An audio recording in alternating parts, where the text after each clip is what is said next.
Hey guys, it's Angela, and today I'm going to be telling you about all the books I read during the month of September. So as I mentioned in my previous video, I am taking 7 college classes this semester. So with that being said, I am extremely stressed and my reading has definitely slowed down. I did read 4 books during the month of September, and 2 were 4-star and 2 were 5-star. I also chose to include 2 booktuber favorites during the month of September, and the booktubers that will be being mentioned in this video are Lala from Books with Lala and Katie from Katie's Book Nook. So let's start with the first 4-star book, and that book was Tunnel of Bones by Victoria Schwab. This is a 2019 release, and it is the second in a spooky middle grade series. So because it's the second book, I don't want to disclose the synopsis too much because, like, spoilers, but the first book is about this girl who can talk to ghosts and communicate with them, and her best friend is actually a ghost as well. And her parents are ghost hunters who actually don't believe in ghosts, but are still going on these adventures to find them. So overall, this series is really enjoyable. I gave the first 2 books 4 stars, and I listened to them on audio, and I would definitely recommend them. The next book I gave 4 stars was Big Little Lies by Leanne Moriarty, and this was really good.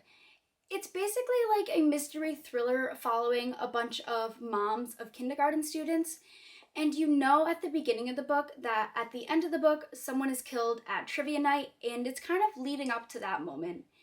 It's definitely like juicy, like you're finding out a lot of tea, if you will, about these women's lives, and so that was really interesting. So if you're into a book like that, then I would definitely recommend this. Overall, I really did enjoy it. It is an HBO show, but as I've said a million times, I do not have HBO yet. But if I get it someday, I will definitely be tuning in on this because I'm really interested to see what it's like in show form. But I would definitely recommend this. I did listen to this on audio, and the audiobook was good as well. So now let's get into the 5-star books.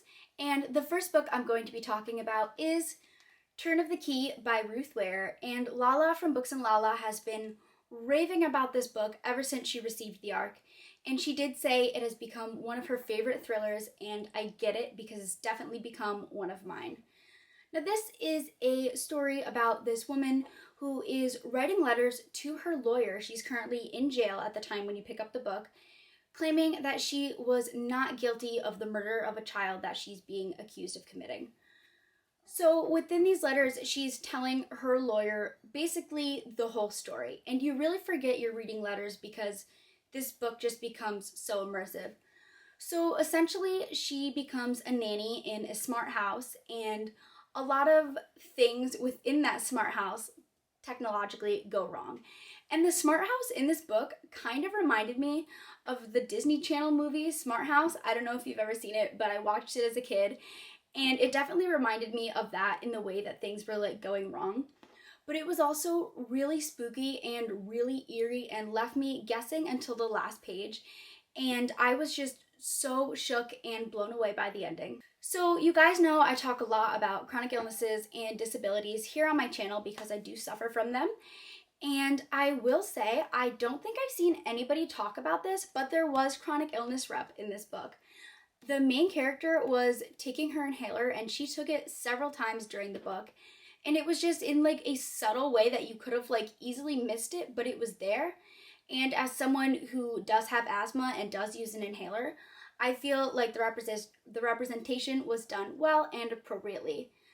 I would definitely recommend this book to absolutely everyone. I'm like ready to shove this book down everyone's throat because it is so good. I'm making my cousin read it, and then after he's done, I'm gonna make my boyfriend read it, and then I tried to make my mom read it. So yeah, I love this book so much. It is so amazing. Thank you so much, Lala, for recommending it. And the last book I have to talk about this month is Sorcery of Thorns by Margaret Rogerson, and this is Katie from Katie's Book Nook's favorite book.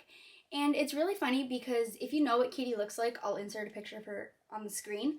But to me, the girl on the cover of this book really looks like Katie, but this girl's really tall and Katie is not tall, and neither am I.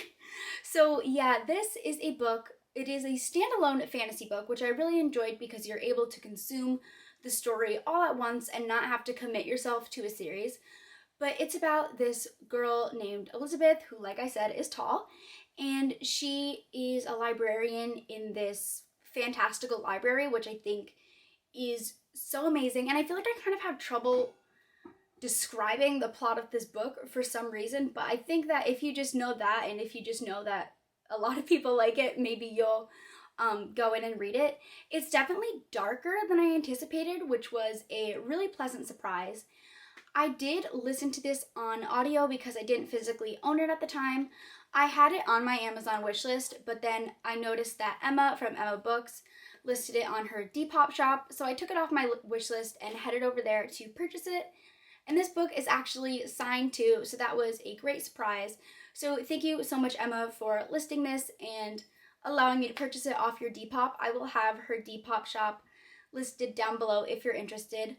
But a lot of people here on BookTube have really loved this book, and I totally understand why, and I think it deserves all the hype it's been getting. I really enjoyed it. So those are all the books I read during the month of September. I'm not sure if I mentioned it when I talked about each book, but I did listen to them all on audiobook, simply because I didn't have the time to physically read during the month of September. I am physically reading more now in October, but September was just a big no. I'm just trying to adjust to the workload of all my classes. So yeah, overall it was a really good reading month, and I hope that September was a really good reading month for you too. Thank you guys so much for watching, and have a good one.